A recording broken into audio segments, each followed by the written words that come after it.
In April of 2022, the Sony Marvel film Morbius released into the world. Quickly, it became a movie that was critically panned and memed into absolute oblivion.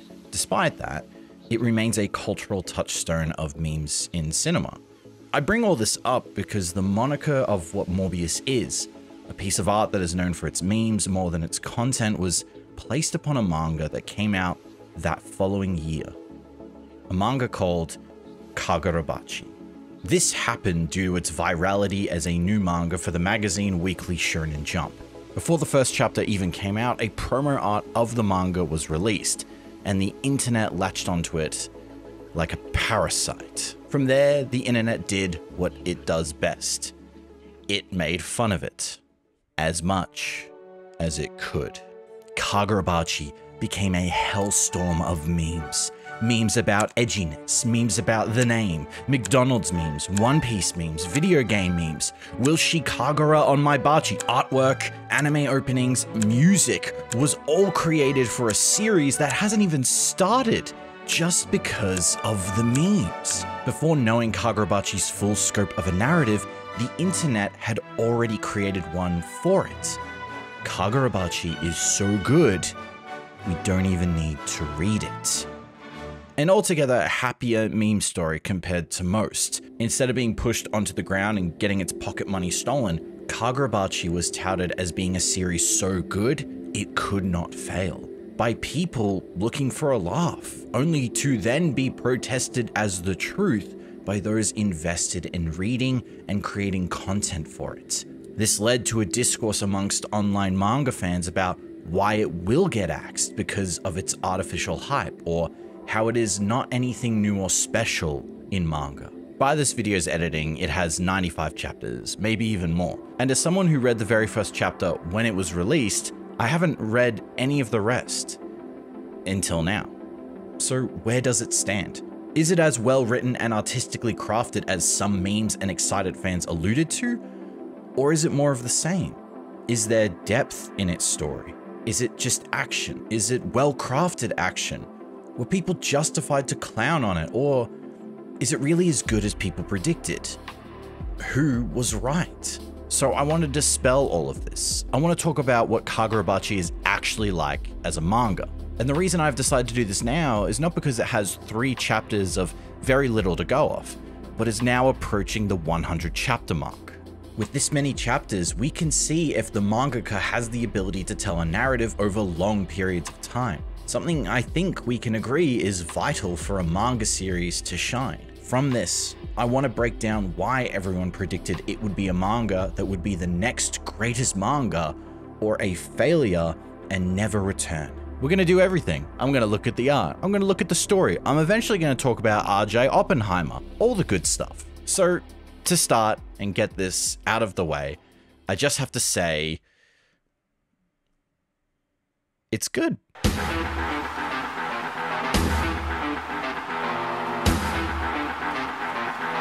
Yeah, I like Kagurabachi. It's good. But I'll describe that good without just using another 4-letter word, and it's okay. We'll be there together and you'll learn some new ones. Part of Kagurabachi's appeal to me is how unapologetic it is with its own style of action. I love a good action fight in a manga, especially when it establishes everything that's at stake. But something that I find less enticing is how some mangaka must portray fights with so much detail and clutter that it's unclear what the characters are actually doing to each other, or how close a fight it feels in power. This can be an intended effect of the author, obviously. Close fights are cool, and they evoke a certain kind of realism. But Kagurabachi instead says, what if I take a moment of build-up and I immediately cut through with a panel that shows all the power you know this character has in a clear, single moment? Coulda. In the very first chapter, we see that our main character, Chihiro, cuts through an entire crowd of Yakuza with ease. Suddenly, the stakes change. Chihiro is no longer the one on the losing side, and it changes within a single panel of action. This perfectly entails the power he wields and removes any possibility of not understanding its direction with clear lines, but still gives hints to his power. The mangaka of Kagurabachi, Takeru Hokezono, is very effective at showing action by using visual and narrative contrasts. You'll notice with the fights, Hokezono will isolate characters using definitive black and white tones. Chihiro and other characters' fights are set against a very clear backdrop, especially when initiating powerful attacks that change the tide of battle or indicate the unique properties of sorcery. The ability you saw before was Kuro. It allows Chihiro to send an airborne slash against his opponent, and these clear white backdrops help us understand where the strike landed or where it was heading. These are basic manga fundamentals, but it's nice to see a mangaka use those fundamentals to such an amazing degree. Action is clear, it's concise, and dare I say, it's pretty fucking cool. The use of contrast works for the opposite of clear white backgrounds typically used in manga. Hokezono instead will take his blank pages and darken them all for specific abilities, giving this intensely grunge and striking use of tones with small streaks of white. Take this scene here where Chihiro begins to use the ability of Kuro in a completely different way, changing the monochromatic background he stands amongst into nothing. Turning to the next page, all we can see are glimpses of Chihiro's gaze, his blade, and the expression of his prey. Hokezono excels with this visualization in the latest chapters. While his illustrations can have this strong and rough style to it, it never feels like it's something you can't comprehend, especially as the battles become more and more awe-inspiring, raised by the blades and the clashes they deal. His use of perspective is honestly amazing, both in moments of surreal line-breaking action, but also moments of character reflection. Time stops, and characters are able to speak in a matter of seconds, almost emotionally to each other, even when their swords clash. Speaking of which, it's time we talk about those swords. Something that made me apprehensive about reading Kagurabachi, especially when it came out, was how similar it was in its concept of sorcery to another very well-known manga, Jujutsu Kaisen. A series that after reading 100 chapters of, I have to concede and say, hey man, it's not for me. Some JJK fan is about to email me my parents' address. This is in part to how I feel that the series uses exposition to explain the mechanics of its power system. Basically, that means we spend more time explaining why a power did or did not work in a battle than seeing the battle unfold and the story progress. In any case, Kagurabachi has one, but unlike its sorcery older brother, they aren't powers that feel completely specific, and as of yet, don't need to be rewritten with asterisks and retcons and exposition to explain why one thing worked or it didn't. Simply, all people reside within them spirit energy, and can to a certain degree learn how to utilize it. If the sorcerer exceeds their own limit of spirit energy, their body can take a toll and be permanently damaged. There is a cost. So far, pretty simple, and it retains that simplicity even after we introduce the enchanted blades. 6 blades, to be exact. Forged by Chihiro's father, Kunishige Rokuhira. It's only after these blades are stolen that the plot begins and Chihiro ventures on his quest to retrieve them. See, these just aren't rare blue or purple drops you find in this world amongst other magical blades. They are the only magical blades that exist and were forged by Kunishige to end the Saite War fought 19 years ago. With 6 swordsmen alone, these blades ended an entire conflict that threatened the existence of Japan. These swords are the spiritual energy equivalent to nukes. Their power is immense, and they are now out in the world being used by an unknown group of sorcerers. As the story unfolds, we begin to find these blades one by one and slowly but surely understand the magic they have infused within them. Each blade has a specific set of abilities, typically 3, and those skills can be utilized in different ways depending on the user's proficiency. Chihiro's blade is one such katana. Its name is Enten. Already in this video, I have mentioned one ability called Kuro. It's an aerial slash. The other 2 are Aka and Nishiki. Each ability of Enten is visually manifested by one of 3 goldfish that surround Chihiro when he draws the blade. Their names are literal translations of their color. This is what I'm referring to when I mention Hokezono's visual style with action. In the third volume of the manga, Chihiro attacks a high-rise building full of slavers, upon which one of the guards notices a small goldfish just outside the window. But by the time he tries to warn everyone, it's already too late. The blade's own powers and aesthetics become Chihiro's calling card in kind. Hokezona uses the structure of manga to showcase Chihiro's insane speeds. It's a technique of using a static, quiet moment only to interrupt that calm image with a sudden burst of action.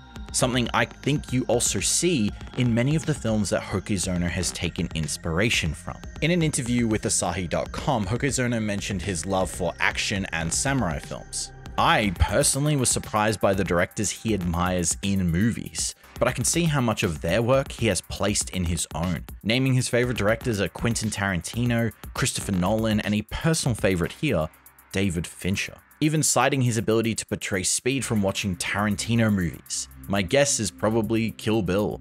I mean, look at this shot here. It's a visual motif in samurai films, but it's already been passed down through iterations, and it's become a feeling ever present in Kagurabachi's fights, specifically the one-on-ones. God, I gotta say, it makes me happy when I see a mangaka talk about their inspirations being from anything but manga. So for all you Kagurabachi fans, if you haven't watched Kill Bill, you clearly have some work to do, children. Also, when Hokezona got asked, what are you interested in doing right now? He straight up just said, I want to go see a movie at the cinema. That's so sick. Funny enough, Kagurabachi actually started to click for me when I reached chapter 9. I got heavily invested into this idea of the other blades and the power system of sorcery, which is unlike what I'm interested in usually with a manga. But I love the simplicity of the rules. Sorcery, either through blades or talent, is all dependent on the will and the stamina of the individual. Some rules of the blades I will leave for you to discover, as they dictate the goals and motivations of characters and the direction of the story itself. So good I dare not spoil. Hokezona does a great job of setting up the mysteries of his world with a single one, and allowing it to branch out. As we learn about a new character, we also learn about the intricacies of what they know and receive more info on this clouded path of revenge Chihiro walks. Mangaka tend to do this so that their series has some longevity to them, hearing about the mysteries and the characters who are teased very early on, but won't be revealed until much later, letting the readers ponder and get some excitement from the reveal of new information as the plot unravels. Something I was surprised Kagurabachi did, and there is still so much to get answers to. What are the other powers of the remaining swords? Who are the Hishaku who stole them, and for what purpose? Why is this sword double sealed? What are the other swordsmen of the blades like? My personal favorite mystery is the identity and motivation of the Swordmaster, wielder of the strongest enchanted blade, whose power we have glimpsed but still don't fully comprehend. Paired with these visuals, it's hard not to be excited and really curious. I think these mysteries, while they maybe seem very plain, actually are heightened by his illustrations. And that comes through because of Hokezona's own approach to drawing manga.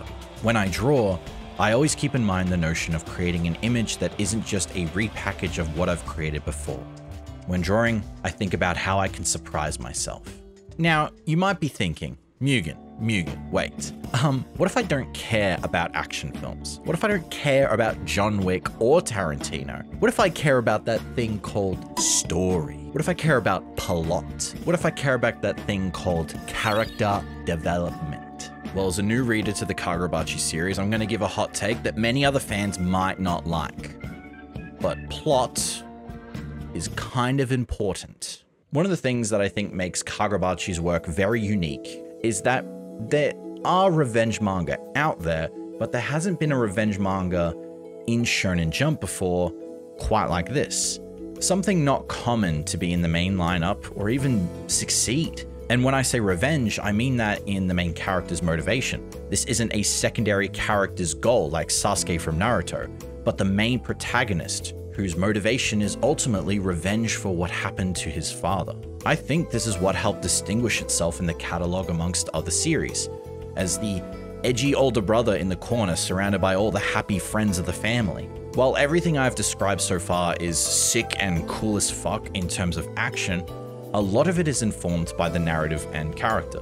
One thing I discovered when reading is how Hokuzono tries to limit the emotion of Chihiro, at least when it's necessary. Something early readers criticized when Kagurabachi first released were the faces of the characters. There is this dry, almost emotionless clarity to them, especially Chihiro. It's like the face of a girl who isn't interested in hearing what your favorite power system is.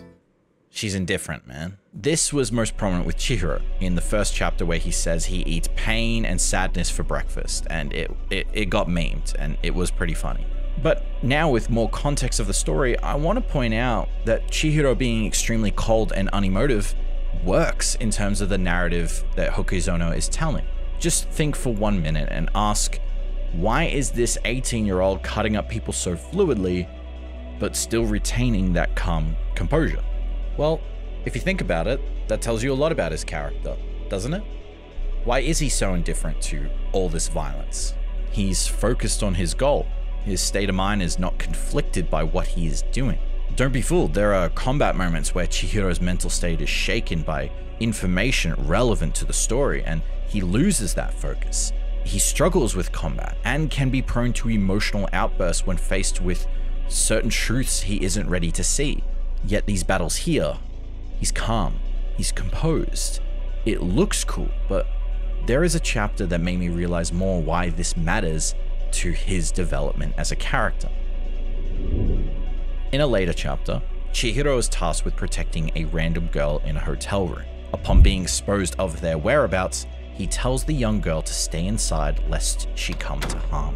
From the sound of swords clashing and sheer curiosity, the young girl peeks through the peephole of the hotel room door and glances the bloodshed. Chihiro fighting enemies with that same face. Upon exiting the room after it's safe, Chihiro stands amongst bodies, just unshaken. The murder of his father and the knowledge of wielding a blade gives us the capacity as a reader to understand that this is all Chihiro has known when compared amongst a normal high school girl. He grew up only around his father and only around his trade of swords. Upon losing his father, death becomes Chihiro's trade. Violence doesn't faze him. Killing doesn't shock him. This as a character trait helps emphasize to us how Chihiro views himself, but also how we perceive him when that face is shaken.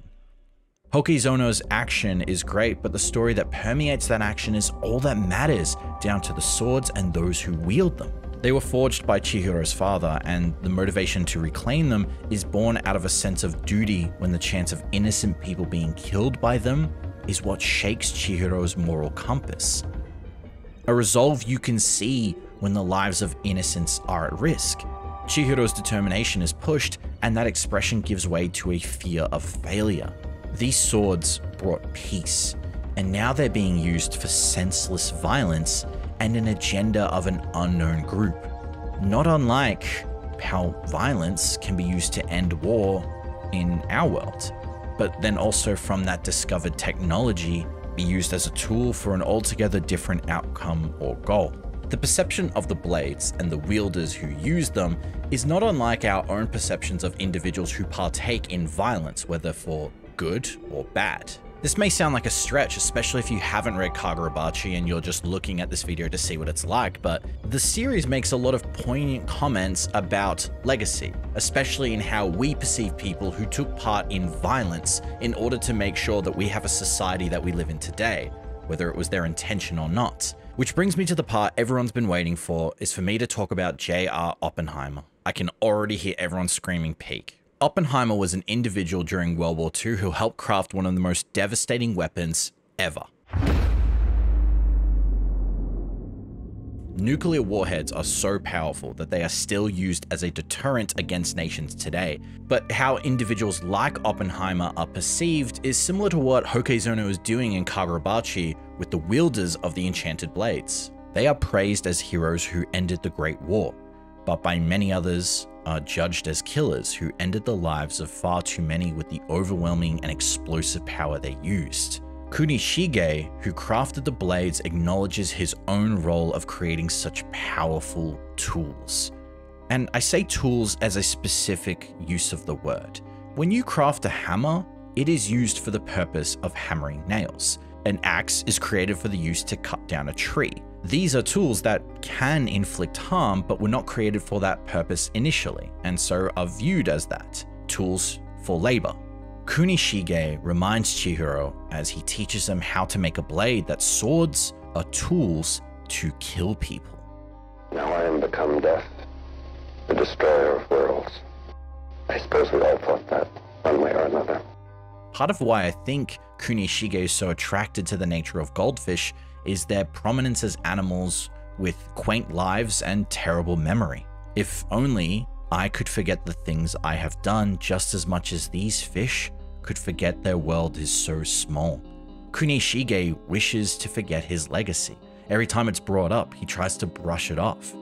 Despite his son's willingness to learn how to craft a blade, he is unsure by Chihiro's adamant desire to follow in his footsteps, a passion he cannot deny but neither encourage.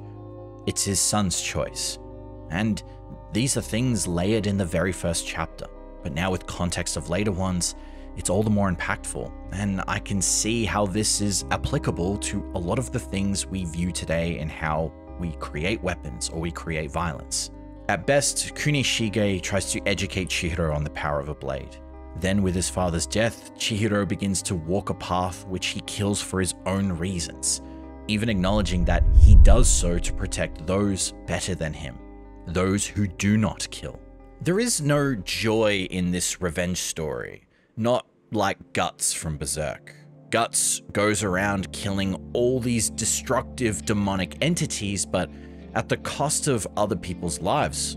He is indifferent to the casualties that take place, mostly because he sees that if you're not strong enough to withstand them, there's no point in you living anyway. That's very different to Chihiro. Chihiro still cares for people, innocent random people like you or me. In order to protect the legacy of his father, he must protect the lives of the everyday people who still live today because of those blades, so they must not be ended. Legacy to me is the core central theme of what Kagurabachi is actually all about. It is the events of the old war and the people who took part in it that affects the current events of the now. How the people engulfed in that war deal with their own involvement, and whether or not they are worried what people will think of them, especially those they hold dear.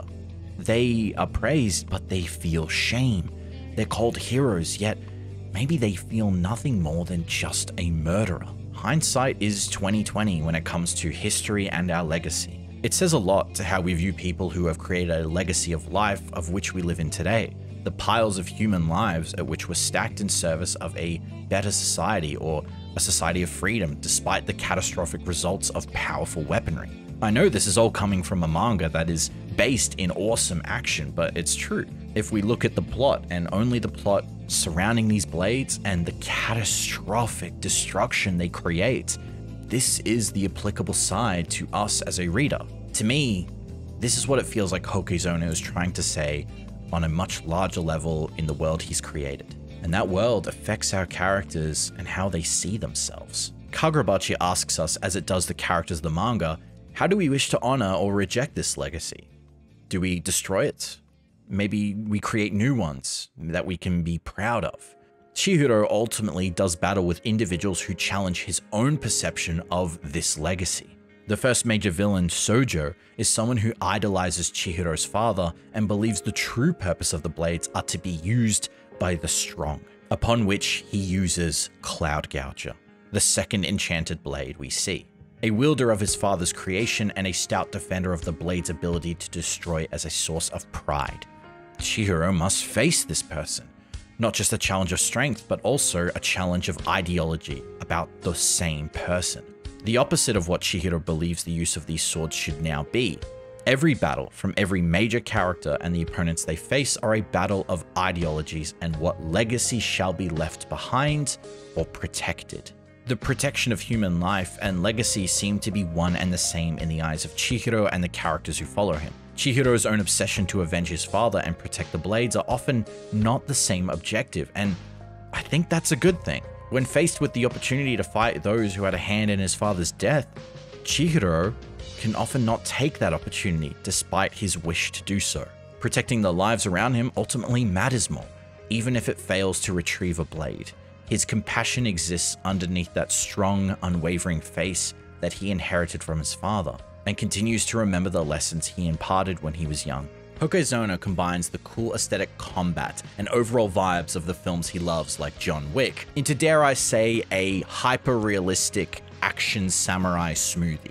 But this metaphorical smoothie actually has some well-written, interesting characters who are the results of warfare and also the creators of it. Characters have goals, they make choices based on their own ideals, and these ideals often have them clash. Like the great samurai films of old that has been iterated upon throughout cinema, Hokuzono does his own iteration with his own unique blend of powers and characters. This of course doesn't mean that I like everything this manga does. The explanation of mechanics does feel like it's getting close to Jujutsu Kaisen, Path of Exile skill tree territory, so complex that it's lost the simplicity.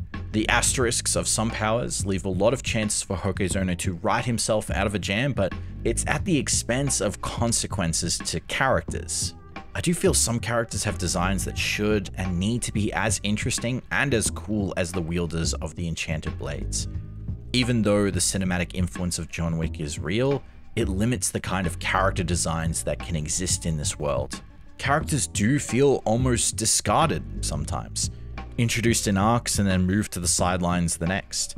Some feel like Hokuzono has found no future use for them in the story, but they also feel established in the narrative as part of a core cast despite rarely having an impact of involvement in the plot. What we have at the end of my critiquing and my own personal interpretation of the story is a well-written, fun, action shonen manga. Like I said at the beginning of this section, it's good. I like Kagurabachi.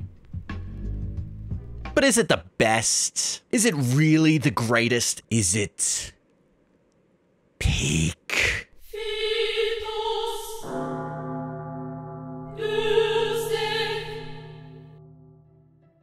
I alluded at the start of this video that Kagurabachi had an inverse Morbius story, starting as a meme and turning into a respectable manga in Shonen Jump's catalog. But how did that happen? Why was it very divisive in the manga community, and why were the reactions so strong? I've struggled to encapsulate this section because I think the reasons of this weird discourse of how Kagurabachi started is not based on any one thing, but a numerous amount of things. Mass amounts of viral images and sentiments made by people who both liked it and disliked it for varying degrees of reasons that are both based in truth, but also misunderstanding, and a lot of artificial hype. As much as this will pain me, I must document this for the future generations. Even if I must wade through an entire sewage of shit like Andy Dufresne in Shawshank Redemption, it will ultimately be worth it. I will be clean at the other side. I also do this because I like this manga, and I wouldn't be making this video if I didn't enjoy reading it. Otherwise, I'd just be making a video about why people thought it was good or bad in the beginning and not really have any other kind of drive to do so. I hope to have given you something to learn besides people like what they like and people don't like what they don't like, because I think there's more to it than that in every case. So let's start with why people did not think Kagurabachi would last. Manga industry timelines are brutal and not for the faint of heart. When Kagurabachi first released, I decided to make a video called Why Manga Don't Last in Shonen Jump. That video did extremely well for the time, especially because Kagurabachi was being talked about constantly in the manga community. I put it on the thumbnail because I knew it would get a little bit of attention, especially put next to two other manga that people loved, but unfortunately got cancelled. At the time, Kagurabachi had 6 chapters, but people were still talking about it. People were still trying to figure out if it was gonna succeed and if it was gonna be good. Now, that video also has some things that are incorrect about the ranking of Weekly Shonen Jump. But I mentioned in that video that the life of a manga can fluctuate when it is in the most popular manga magazine in the world. It is cutthroat for meeting criteria and internal rankings that we are never privy to know. In that section, I emphasize how nobody knows what manga will do well in Jump or succeed in both acclaim and sales. It's as good a guess as anybody's. I felt compelled to mention that because at the time, from the new founded Kagurabachi community, there was a lot of hype and a lot of yelling about how this is gonna be one of the big new manga in the catalog. But that same fandom didn't have any other reason to explain why it was getting so much attention besides the virality of the memes. If you look at online platforms like Manga Plus, both the English and Japanese version, the numbers went crazy. But since then, they have dwindled. Now you can assume two things have happened. One, the manga got worse. Or, and I think this is the most likely one, people's curiosity was sated when they read 6 chapters, and that was it. They didn't come back because they weren't that interested with what was already there. Now, when I say fans could not ascertain it was getting these crazy numbers besides just the memes, I more mean to people creating speculation as to why they think it's going to succeed and why it has continued to succeed, even with a small amount of chapters. And that specific group of people is probably the worst ilk to walk God's green earth. Content creators. And legally, I'm allowed to say this because I am one. Manga in weekly shonen magazines usually retain their run when they are successful within Japan first. This isn't an ironclad rule, but it seems to hold true for a lot of manga throughout the decades. If it doesn't succeed in the homeland, why would we send it out to everyone else? It's changed a bit with the fact that manga platforms are now in English and are published at the same time, but the general gist of people buying the magazines and being a part of the subscription services, they need to succeed in their homeland. Because of this, and because the memes were the only reason bringing people in, people started to come up with other reasons as to why they think it's going to succeed when you have no material or story to go off in just 6 chapters. Things such as, Japan loves swords, so it will succeed. Japan loves revenge stories, bro. They love revenge stories, they're crazy. Kanto region? Huge about revenge stories, man. Like the demographic there, they're all crazy about revenge in that specific region. Oh, we see in the Kyoto region that everyone wants Chihiro's haircut, so you know it's gonna do well, man. And that jacket, the jacket goes crazy in Hokkaido, so it's gonna do well. It's gonna do well, guys.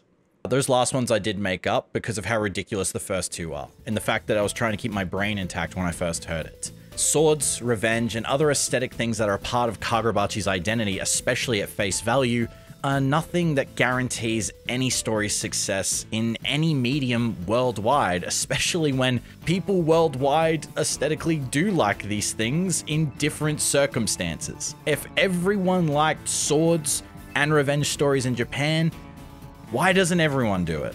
Some of this artificial hype also benefited content creators because of the virality of the manga, and so it was in their best interest to keep making content about it, talking about the people who hated it, encouraging the people who liked it, because ultimately they benefited from it. They got views, they got money. It was like inflating Kagurabachi if it was its own stock. But I think that was just the curiosity of everyone who wanted to just find out if it was good.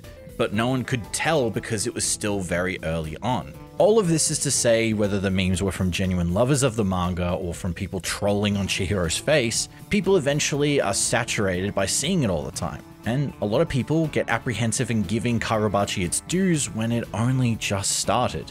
The apprehension to not get into a piece of media because everyone's telling you how good it is commonplace in manga, especially with how cutthroat Weekly Shonen Jump is. On my Shonen Jump video, I continue to get comments of people talking about how much they loved Ayashimon, how much they loved Red Hood. It's a mentality that I think is a good one to have, especially when you're in a very unique medium like manga where things can get cancelled without warning. And it's a genuine reason to not get as excited about something new when you feel like it hasn't proved itself yet. There's no guarantee it's going to stick around. Layer that with the first few chapters of Kagurabachi being described as groundbreaking, you can see why people did not think it would last. Even reading the very first chapter, I didn't feel like it was anything different or special. The action wasn't bad, the art was not an issue, but the resonance of Chihiro wasn't yet fully cemented. There was no emotional storytelling as of yet. There was a little bit of a backstory. And on paper, it was nothing new in Shonen's wheelhouse that you've kind of already seen besides the action and the overall vibe. And I mean that in the beginning, the very first chapter, or few chapters. A manga does not succeed on a single chapter, but its ability to continuously produce chapters that tie together seamlessly and push the narrative forward. When Bachi first came out, it was not anything new on paper to what people had already seen and read. I mean, if I broke down the premise of Kagurabachi to those core aesthetics, it would sound very much like manga that had run and was running in Jump at the time. A young man goes on a quest fighting enemies imbued with sorcery, while wielding a katana of great magical power. How many manga fit that description? What was unique is that Kagurabachi was a revenge story, and it was in a catalog not surrounded by that.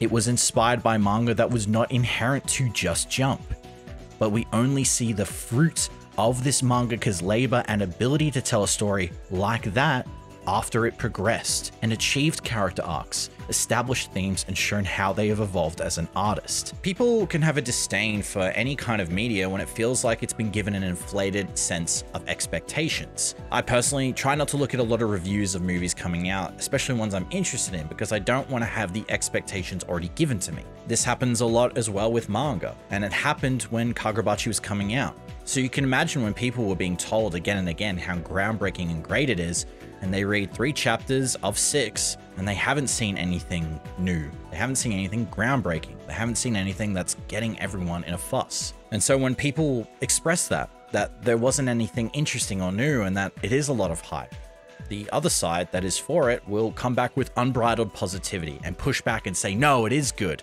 There is nothing wrong with it. I found this in my own comments when I asked what people thought of Kagurabachi. Some mentioned they did not want to read it because of all the hype surrounding it. Then, like me, many readers would have the clarity to read the manga en masse and see the narrative as it is. It's hard to judge with manga. Sometimes 10 chapters is all you need to know where this narrative is going, but sometimes it may take 20, 50.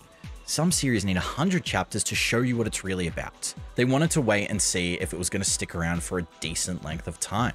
Which brings me to why people loved it so much in the beginning. Memes, big and small, sometimes to a degree have an element of truth to them. This didn't mean Kagurabachi was too good to fail at the start, or that 3 of them could beat Zoro. Catch me dead, you think Zoro would lose. Come on, we kidding right now?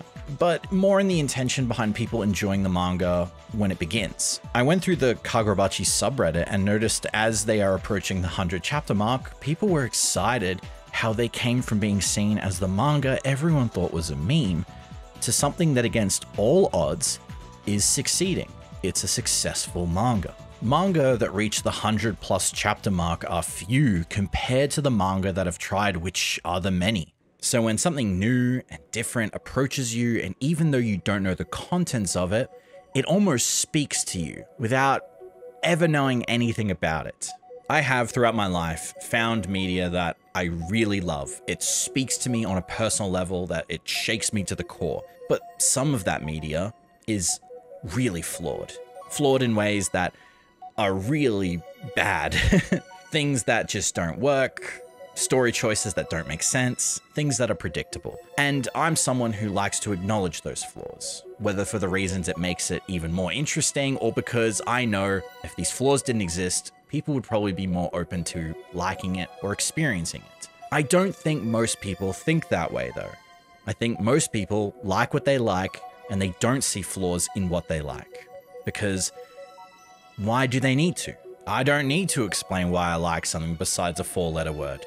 And that's fine, that's fair. You don't have to bring out a full video essay why you like something. That's why, unfortunately, people like me exist. So when something that speaks to you so much is getting memed and you feel it is more than just that, you scream to the stars of its quality. You champion it. You encourage others to read it, even in the most ungraceful and ineffective ways possible. And to a degree you should. Every piece of art should have someone like that in their corner. It's like that scene from Ratatouille with the critic, you know, where he basically says, the critic is a piece of shit, and the artist, even if they make garbage that looks like shit, is ultimately more valuable than my critique of it. I am paraphrasing immensely, but that's kind of what I mean. Art that's new and different can be seen as weird and useless and can be disregarded. So, the new needs friends. Kagurabachi needed friends when it began, otherwise it wouldn't be here. Would it still have been successful if it didn't have the virality of those memes? Would the people who needed to champion it know about it if it weren't for those memes? I don't know. We could ponder that all day. Despite the awards and sales, the conception of a meme is still a banner of Kagurabachi's status. In that same post I made asking for people's opinions on Kagurabachi, people were overwhelmingly positive to it and expressed genuine love. I posted it under the guise that I hadn't read it yet, but I had. The reason I did that is because I wanted to see how people would recommend Kagurabachi to a new reader, or how they would react to someone who's going to experience all the things that they love in their manga. But ultimately, I did want to see how people felt about it in a way that was genuine. When met with people who said peak, I asked if they could elaborate further, to which some struggled to express that love into any other kinds of words. Others, of course, did, and even mentioned a thing they want to see improve about the story, but some also didn't. I asked one person if they could pick out a single flaw with Kagurabachi. This was their response. "Brother, I've tried to find a flaw and I just can't find one. It's been so many chapters later and the manga is still going strong. I personally just really like everything about it and can't find a flaw." This is what I mean when people love what they love regardless of any flaws. And that is the subjectivity of art. I can't discount this person's comment for liking Kagurabachi so much, even though I see flaws in it.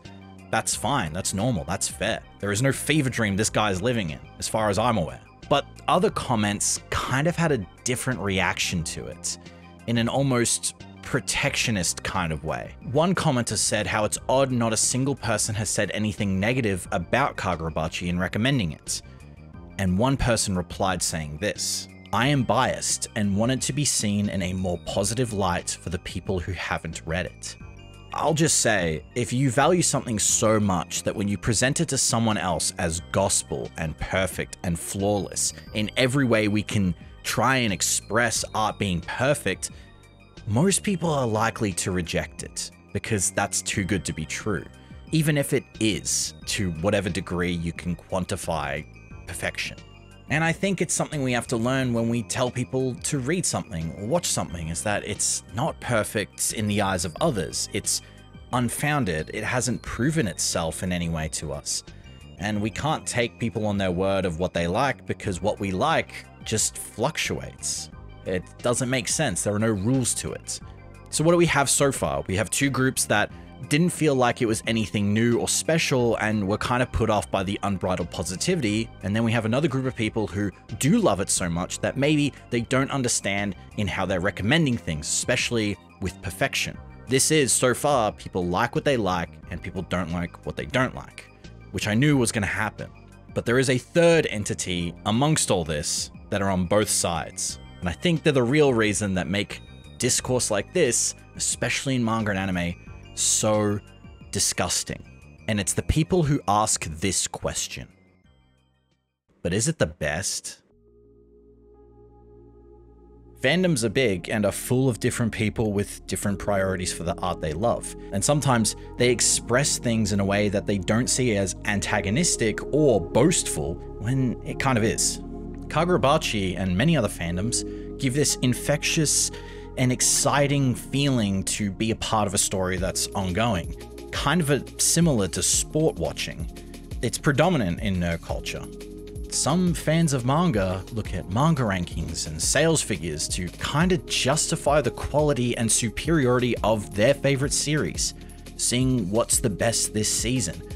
It's in all fandoms. It's something I noticed again in that same community post I made.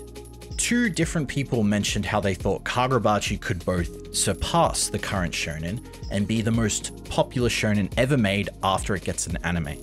When I asked them to elaborate or explain if they believe that and if that's important, one of them didn't realize that they had said it will be the greatest shonen ever made, and the other admitted they failed to explain that they just meant it'll be popular and a big one like Demon Slayer, and not that it needs to surpass anyone.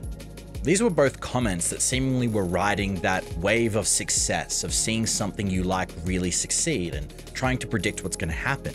But at the same time, they also couldn't express what they really meant, or they walked back what they didn't realize they said. So I want to ask you at home, whether you read Kagurabachi or not, or you read any manga or watch any anime or not, does this matter? Does your favorite series or the series you're currently reading need to be the biggest in the world to succeed? Does it need to surpass other series in order to justify your love for it? Do you really want to see other series fail because you hate it so much to justify your own series favorite? If you think, no, this all doesn't matter, then I tip my hat to you, good sir, and I'll see you on your way to the promised land. But if you say yes, Kagurabachi needs to succeed. It needs to be one of the biggest. I want it to be one of the biggest. I want it to be big for Houkei's Ono. I want this series to be the best. I want it to overcome this one. I want to prove people wrong. Then you're not into experiencing and reading art. You're into sport. You're someone, to me, seems like they want to obsess over manga rankings and sales and whether or not it is getting the attention it deserves. Boasting the successes of a manga you love when they aren't yours. You are doing the thing everyone else is doing, reading what they're interested in, giving it a shot, and liking it. You're not in the room with Houkei's Ono. You're not in the room with any of these other mangaka creating the art that you love. Their successes are theirs, and you could have had a hand in it. I mean, you read the art, but they're not yours. They're not mine. They're not ours. And I don't think their successes, as much as you may boast them of being popular or selling well, matter to them. I read Houkei's Ono's interviews, and if anything, he seems happy that he's just able to make a job, a sustainable one, making manga. To me, Kagurabachi adds a really nice, small, unique spin on shonen format, creating a story that we kind of haven't seen in shonen before, but also have. We know there's going to be action. We know there's going to be different powers, and that's still exciting. To me, Kagurabachi adds something that manga has been trying to do, but in a way that's unique.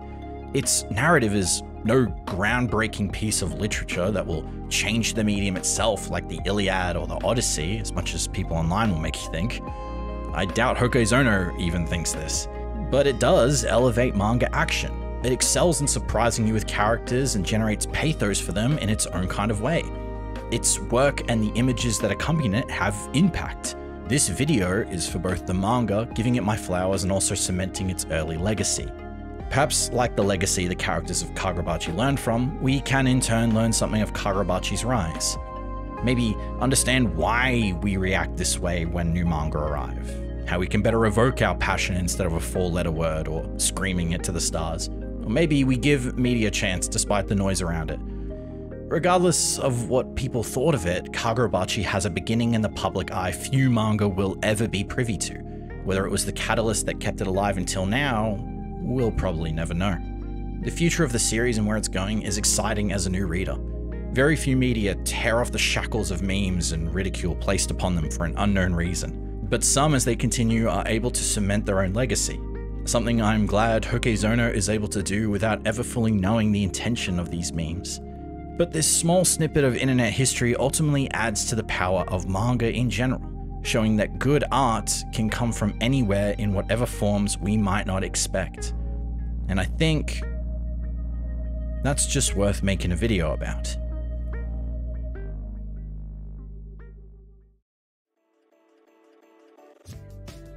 Thanks for watching and making it to the end of the video.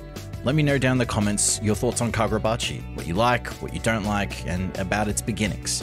I'd love to hear it. Below in the description is a Discord you can join, but also a Patreon where you can support videos like these for a single Australian dollar. With that, I want to say a massive thank you to all of my patrons who support these videos. If you yourself enjoyed it, feel free to leave a like and subscribe so it just lets YouTube know you like my stuff, or by watching another one of these videos here. Thanks again, but that's all from me. My name is Mugen. As always, have a good one.